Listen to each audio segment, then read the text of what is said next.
Assalamualaikum warahmatullahi wabarakatuh. Perkenalkan, kami dari kelompok 4 dengan saya Syara Mariza dan teman saya Winda Delpia. Di sini kami akan menjelaskan mengenai rekayasa konseptual. Dimulai dari pengertian rekayasa konseptual.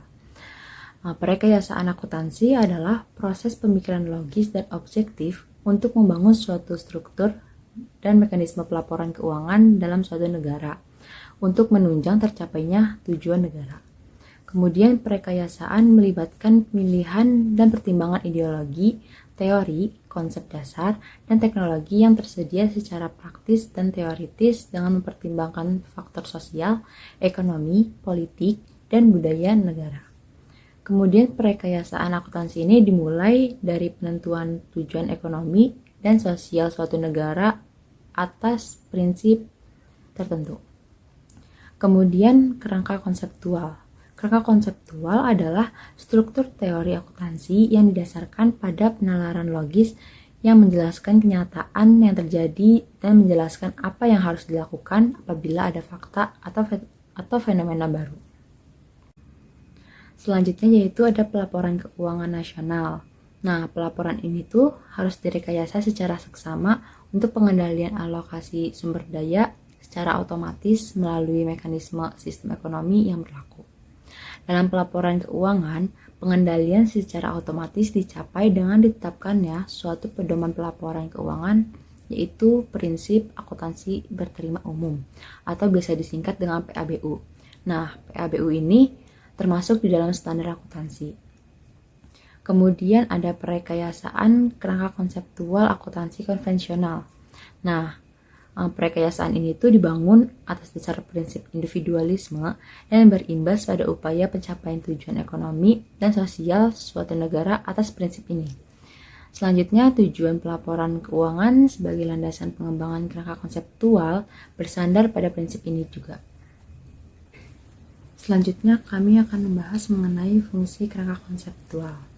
Nah, di tingkat nasional, perekayasaan akuntansi itu disebut sebagai kerangka konseptual atau conceptual framework yang memiliki fungsi sebagai acuan pengevaluasian praktek akuntansi yang berjalan, pengaruh pengembangan praktek dan prosedur akuntansi baru, kemudian basis penurunan standar akuntansi, kemudian titik tolak pengujian dan perbaikan praktek berjalan, dan yang terakhir sebagai pedoman pemecahan masalah potensial. Nah, jadi perekayasaan akuntansi ini menjadi jembatan penghubung antara dunia praktis dan ranah teoritis. Selanjutnya ada penyusunan standar akuntansi. Yang pertama, Amerika. FASB Financial Accounting Standard Board menghasilkan SFAAC dan SFAS. Yang kedua, IASC International Accounting Standard Community menghasilkan International Standard. IASB International Accounting Standard Board menghasilkan IFS International Financial Reporting Standard. Yang ketiga, Indonesia Dewan Standar Akuntansi Keuangan menghasilkan VSAK. Yang keempat, BAPEPAM Laporan Keuangan untuk Perusahaan yang Listing dan Bursa. Yang kelima, Pajak Laporan Keuangan Fiskal. Kerangka konseptual di Indonesia. Di Indonesia, kerangka konseptual dikenal pada bulan September 1994.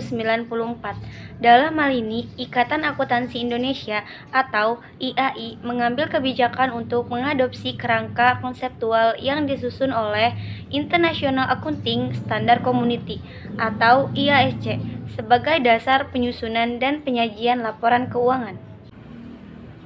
Selanjutnya ada tujuan dan ruang lingkup. Kerangka konseptual dimaksud untuk merumuskan konsep yang mendasari penyusunan dan penyajian laporan keuangan. Tujuan kerangka konseptual atau kerangka dasar adalah untuk membantu berbagai pihak dalam mencapai tujuan tertentu berkaitan dengan masalah akuntansi yang muncul. Yang kedua, ada pemakaian laporan keuangan. Para pemakai laporan keuangan seperti investor, kreditor, pemasok, karyawan, pelanggan, pemerintah, dan masyarakat. Asumsi dasar. Dalam kerangka dasar penyusunan dan penyajian laporan keuangan, ada dua asumsi dasar yang digunakan dalam akuntansi. Yang pertama, ada dasar akrual. Yang kedua, ada kelangsungan hidup. Karakteristik kualitatif dan kendala informasi. Karakteristik yang digunakan IAI adalah: yang pertama, dapat dipahami; yang kedua, relevan; yang ketiga, kendalaan; yang keempat, daya banding. Elemen laporan keuangan. IAI mengakui 5 elemen laporan keuangan, yaitu ada aktiva, kewajiban, ekuitas, penghasilan, dan beban. Faktor-faktor yang mempengaruhi penyusunan rangka acuan konseptual. Yang pertama, pernyataan tentang karakteristik lingkungan ekonomi, politik, budaya, dan sosial.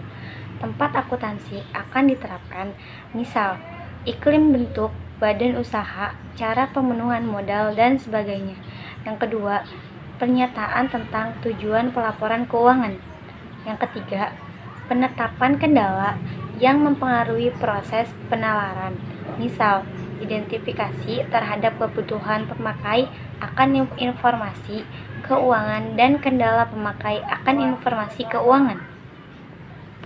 Yang keempat, pengidentifikasian dan pemilihan informasi apa yang dapat mempresentasikan makna informasi tersebut. Yang kelima atau yang terakhir, pengembangan dan pendefinisian elemen atau simbol yang menjadi sarana untuk mengkomunikasikan informasi tentang operasi unit usaha dan lingkungannya. Demikian penjelasan dari kelompok 4, kurang lebihnya mohon maaf. Assalamualaikum warahmatullahi wabarakatuh.